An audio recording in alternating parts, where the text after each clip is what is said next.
Wallace blinked, the smug certainty slipping from his features.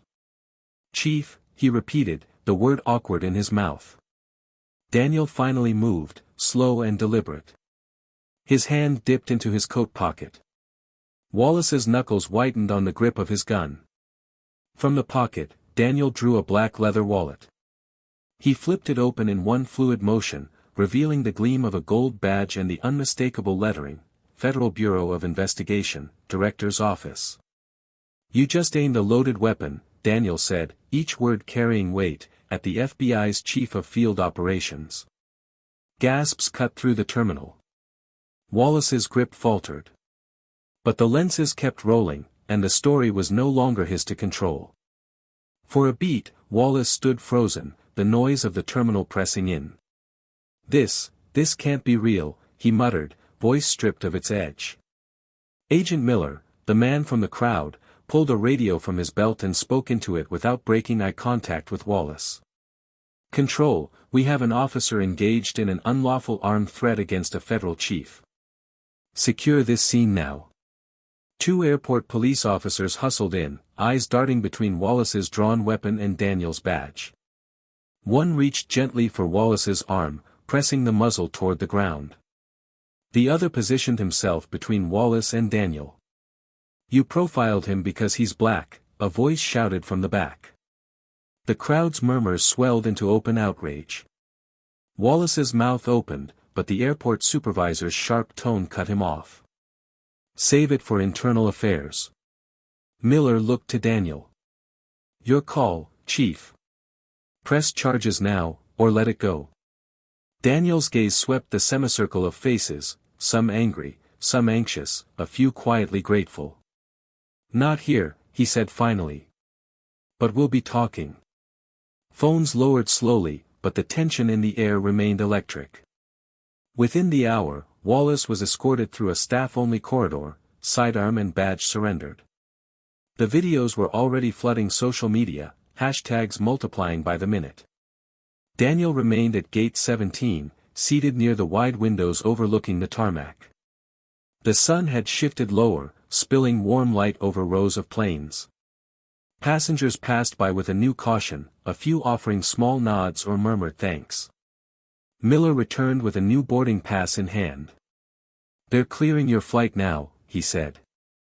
Daniel stood, picking up his briefcase. "They're not clearing it for me," he said, voice calm but carrying.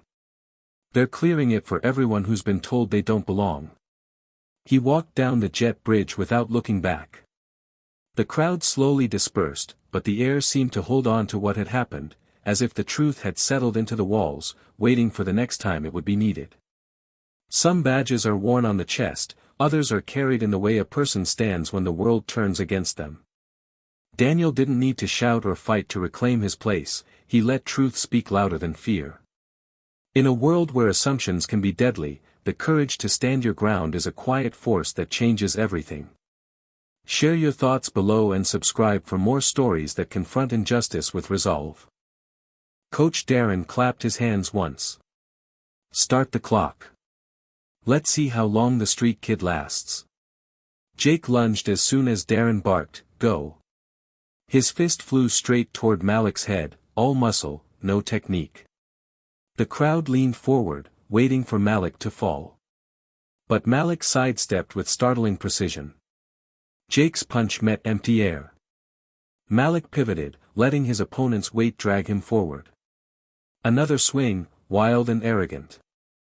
Malik ducked, light on his feet, as though he moved to a rhythm no one else could hear. "Stop playing, Jake." Darren barked. "Finish this." Jake snarled, sweeping low.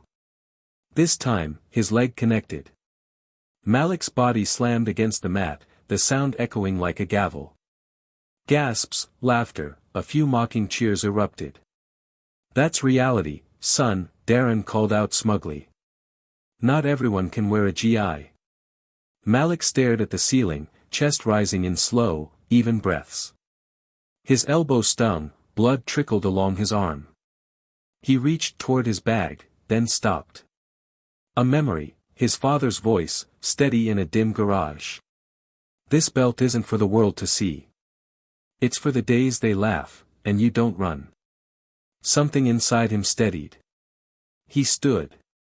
Malik rose slowly, not with defiance but with composure. Blood still trickled from his forearm, but his stance carried no weakness, only resolve. The room, once buzzing with ridicule, hushed as though sensing a shift. Jake tilted his head, half amused. "You got up." Malik didn't reply. Instead, he turned, walked to the black belt lying discarded on the floor, and lifted it with deliberate care. The dojo fell silent. He didn't tie it around his waist. He folded it twice, neat and precise, and set it at the edge of the mat. Then he lowered into a stance, balanced, calm, unshaken. Emily leaned forward, whispering, "He's not just playing." At that moment, Mr. Koji entered quietly from the back. His gaze landed on Malik, sharp and thoughtful. Recognition flickered across his face. Jake, growing frustrated, rushed again, wild and sloppy. Malik moved like water, redirecting, stepping aside, and sweeping Jake's legs clean out from under him.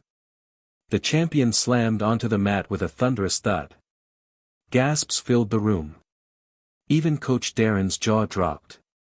Jake scrambled up, desperate, charging once more.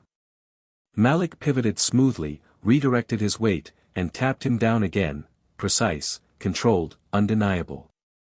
Enough. Darren barked, but this time it wasn't authority. It was panic.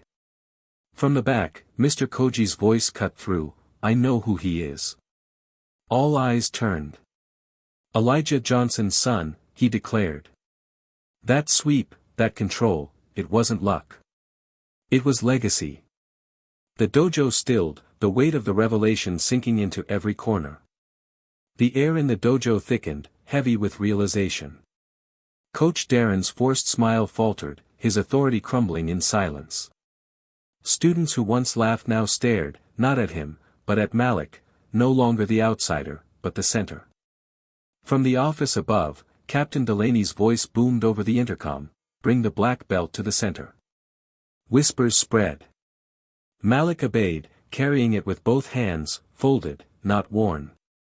As he stepped onto the mat, Delaney descended the stairs, each step echoing like judgment. He stopped before Malik. "That sweep," he said calmly, "that restraint, it reminded me of a man I once trained beside. Elijah Johnson." His eyes softened. "You're his boy." Malik nodded. The crowd shifted. Respect replaced ridicule. Jake, humbled, extended his hand, not as a champion, but as a student. Malik shook it firmly, no pride, no gloating. Just presence. Delaney turned to Darren. "This dojo isn't just mats and schedules. It's where character is forged, or destroyed. Today was a mirror. And I don't like what it reflected." Students murmured, some emboldened, confessing Darren's cruelty. Emily's voice joined, "He made us feel small. All of us." Darren's face burned red, powerless. Later, Malik sat on the bench, unfolding a note his father once wrote, "The belt is not proof you can win. It's proof you won't quit." He held it close, breathing deeply. When asked why he hadn't tied the belt on, Malik's answer was quiet but clear. "It's not for them to see. It's for the boy who almost quit."